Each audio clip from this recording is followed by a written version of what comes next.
여러분 안녕하십니까? 2022년 12월 4일을 맞아서 오늘 함께 나누는 하나님 말씀은 시편 42편 1절로 5절이 되겠습니다. 제가 봉독합니다.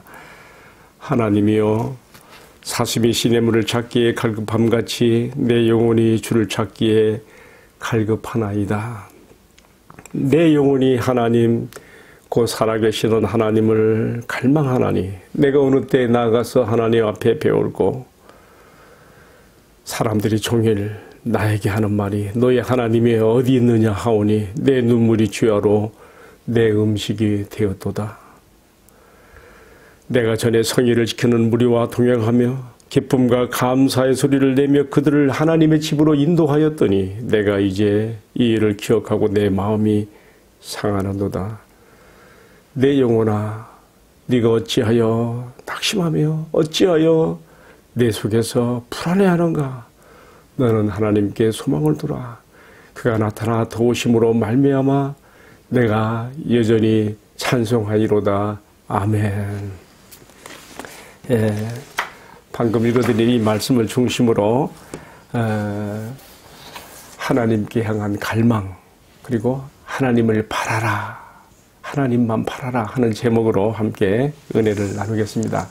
저는 오늘 본문의 말씀 시편 42편 내용을 개역 개정으로보다도 개역 한글로 이렇게 더 접근해서 더 많이 이렇게 닿아지는 것이 있어서 이렇게 그걸 중심으로 이렇게 함께 나눕니다.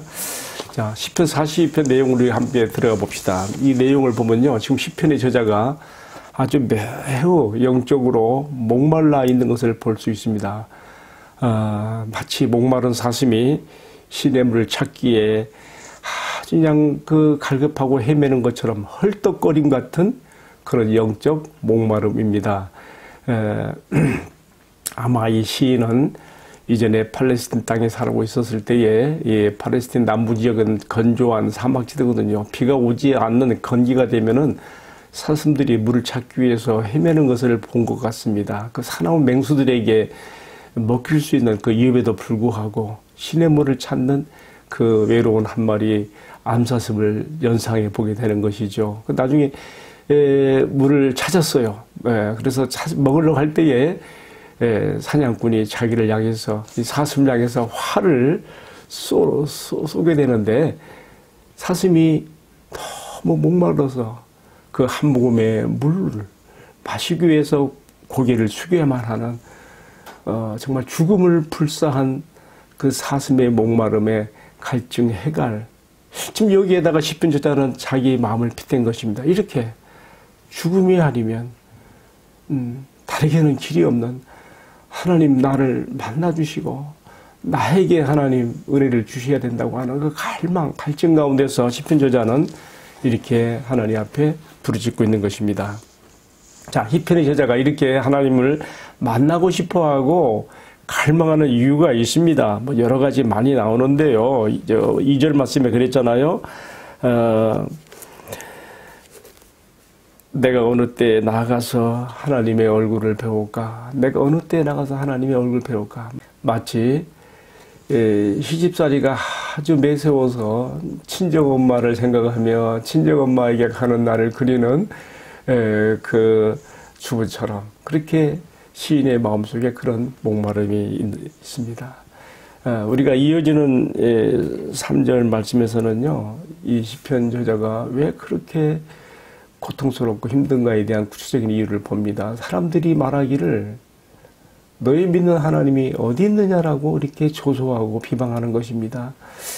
그러면서 이어지는 4절 말씀에서는 그곳이 다른 곳이 아니라 예루살렘에서부터 멀리 떨어져 있는 아마 바벨론 포로지였던 것 같아요. 그래서 이 시인이 이전에 하나님께 예배했던 그 날들을 추억하면서 더 마음이 아픈 것입니다. 내가 전에 서기를 지키는 무리와 함께 동행하며 기쁨과 찬송의 소리를 바라면서 저들을 주의 전으로 인도하였더니 내가 이제 이 일을 생각하고 내 마음이 상하는도다. 이게 고라자손의 시라고 했으니까 표제오에 이렇게 나와 있잖아요. 고라자손의 시. 우리가 역대상에 그 쭉 이렇게 인구조사에 보게 되면 고라 자손들이 성전의 그 음악, 찬양을 담당하는 사람들이 있었는데 아마 그 부류의 사람인 것 같아요. 자, 우리는 여기서 시편 저자의 지금 하나님께 향한 그 목마름, 갈증의 원인, 이유가 무엇인가를 지금 잠시 보았습니다. 자신을 둘러싼 이방의 사람들이 네가 믿는 하나님이 어디 있느냐고 조사하는 것입니다. 당시 고대 사회에서는요, 나라와 나라 사이의 전쟁이 신들의 전쟁이에요. 그래서 어느 한 나라가 다른 나라를 정복하면 그 나라의 신도 함께 정복되는 것으로 그렇게 이해를 했단 말이에요. 그러니까 바빌론의 이방인들이 너희가 여호와라고 하는 하나님이 어디 있느냐? 너희가 왜 우리에게 이렇게 정복당해서 포로로 잡혀왔느냐? 참 기가 막힌 고통이죠. 여러분, 하나님께서 힘이 없어서 자기 백성, 유다인 백성을 바빌론의 포로로 잡히게 한 게 아니지요. 자기 백성들을 죄로 하나님을 찾지 않는, 헛된 우상을 찾는 그들을 정화시키기 위해서 하나님께서 일시적인 징계로 그렇게 잡히게 하신 것이죠. 하나님은 여전히 바빌론의 모든 신들을 밑으로 밟으시며 높으신 분인 것을 여러 상황으로 보여주지 않습니까? 예를 들면 다니엘이 그 사자굴에서 그 살아나는 이야기라든가, 또 느부갓네살 왕의 금신상에 절하지 아니한 다니엘의 세 친구가 풀물불에서도 건진만, 이런 모든 것들은 다 뭘 말하는가 하면요, 하나님께서, 여호와 하나님께서 내가 힘이 없어서 이 유다 백성들을 내가 바벨론에 내가 포로되게 한 것이 아니라 나는 이 우주 만유와 모든 나라 위에 뛰어난 하나님인 것을 이렇게 증명하시는 것이죠. 그런 사건을 통해서. 어쨌든 그러나 이방인들이 그런 거 알리 있습니까? 조소하는 것이죠. 너희 믿는 하나님이 어디 있느냐 말이에요. 자, 이 시편 저자는 이처럼 처참한 슬픔과 고통 가운데서 마음을 졸이면서 하나님을 찾습니다. 내가 어느 때에 나가서 하나님을 배울 수가 있겠습니까? 그런데 우리가 오늘 읽은 말씀 마지막 5절에서 그 출구가 보여요. 다시 한번 제가 5절 읽어볼게요. 이렇게 되어 있습니다. 내 영혼아, 네가 어째서 낙심하며 어째서 네 속에서 불안하여 하느냐. 출구를 찾은 거예요. 뭐라 해야 하면 너는 하나님께 소망을 두라. 그가 나타나심을 도심으로 말미암아 내가 여전히 찬송하리로다. 개역 한글에서는요, 그 얼굴의 도우심을 인하여 내가 주를 찬송하리로다 이렇게 나와 있습니다. 무슨 뜻인가 하면요, 이렇게 하나님께 향하여 부르짖고 애타하며 목말라 하는 이 사람에 대해서 하나님께서 자신의 얼굴빛을 나타내 보여주시는 거예요. 민수기 6장 24절 26절에 보게 되면 하나님께서 자기에게 제사에 나온 자들에게, 오늘 우리 신약시대로 말하면 예배에 나온 자들에게 그의 얼굴빛을 비춰주시는 은혜와 평강을 주신다고 하는 그러한 축복 선언을 이렇게 말씀하셨는데요. 하나님께서 이 갈급한 심령 가운데 갈망하는 이 성도에게 그 평강의 얼굴빛을 비추어 주시며 그의 마음을 만져주시고 그를 소생시켜 일으켜 주시는 것이 여기서 나오는 것입니다. 개역 한글 시편 40편 5절에 보면 더 뜻이 더 이렇게 제가 좀 설명하는 게 잘 나타납니다. 그 얼굴에 도우심을 인하여 주를 찬송하리로다. 그 얼굴은 하나님께서 갈망을 갖고 하나님을 바라는 나에게 그 얼굴을 나타내 주시는 것. 하나님의 임재와 은혜를 내려 주셔서 내 마음을 안위하시고 일으켜 주시는 것이죠. 오늘 다 본문 읽지 않았습니다만은 시편 42편 11절 마지막 절에 그렇게 나와 있어요. 여기 보게 되면 내 얼굴에 도우심을 인하여 주를 찬송하리로다. 여기서는 시편 저자 자신의 얼굴이에요. 내 얼굴에 도우심을 인하여 주를 찬송하리로다. 그러니까 얼굴이 펴진 거예요. 하나님께서 그의 근심과 고통과 수심으로 얼룩진 그의 일그러진 얼굴을 펴지게 만드시고 지가 죽고 풀이 죽어 있는 그의 머리를 들게 만들어주신 것이란 말이죠. 그래서 내가 오히려 주를 찬송하게 되리로다. 할렐루야. 여기서 하나님께 향한 갈망과 갈증에 대한 해결을 이렇게 시편 저자가 받고 있는 것을 우리가 볼 수가 있습니다. 자, 여러분. 자, 오늘 우리가 이 말씀을 우리의 삶 가운데 적용을 해야 되는데 어떻게 하면 좋을까요? 예, 저는 특별히 오늘 말씀 3절에 말씀이 마음에 많이 와닿습니다. 우리가 시편 42편의 저자와 같은 상황은 아닙니다만 시편 저자는 지금 하나님께 예배할 수 없는 멀리 바빌론의 포로로 잡혀가서 그곳에서 지금 고통 가운데 신음하면서 하나님께 이렇게 갈망하고 있는 것이라고 한다면, 그러면서 사람들이 너희 믿는 하나님이 어디 있기에 너희가 지금 여기 이렇게 포로로 잡혀와서 이 고통을 받고 있느냐라고 하는 조소와 비난이 있었단 말이죠. 오늘 우리가 같은 성격의 것은 아니라 할지라도 우리 역시 예수 믿는 자들로서 예수 믿는 너에게 왜 이런 고통이 있느냐, 예수 믿는 너에게 왜 이렇게 많은 이렇게 문제가 해결되지 않고 있느냐, 우리가 이렇게 불신자들로부터 우리가 그렇게 조롱과 조소를 받을 수가 있습니다. 그렇지 않겠습니까? 우리의 가정 문제, 자녀 문제, 사업 문제, 또 진로 문제, 젊은이들은 취업 문제 등등 여러 가지 면에서 정말 하나님께서는 나를 잊으셨는가, 나를 돌봐주시 않으시는가, 내가 마치 버려진 것처럼, 그래서 정말 다른 사람들이 볼 때는 하나님께서 돕지 않는 사람처럼 너희 하나님이 어디 있냐라고 조소를 받을 만한 그런 우리가 환경과 저지 가운데 우리가 빠져 있을 때가 있습니다. 여러분, 그때 우리가 어떻게 해야 되겠습니까? 우리도 이 시편 저자처럼 출구를 찾아야 돼요. 출구를. 그런데 여러분 기억하세요. 그 출구는 어디서부터 시작하는 것입니까? 하나님께 향한 목마름, 갈증, 갈망을 갖는 것에서부터 시작이 되는 것입니다.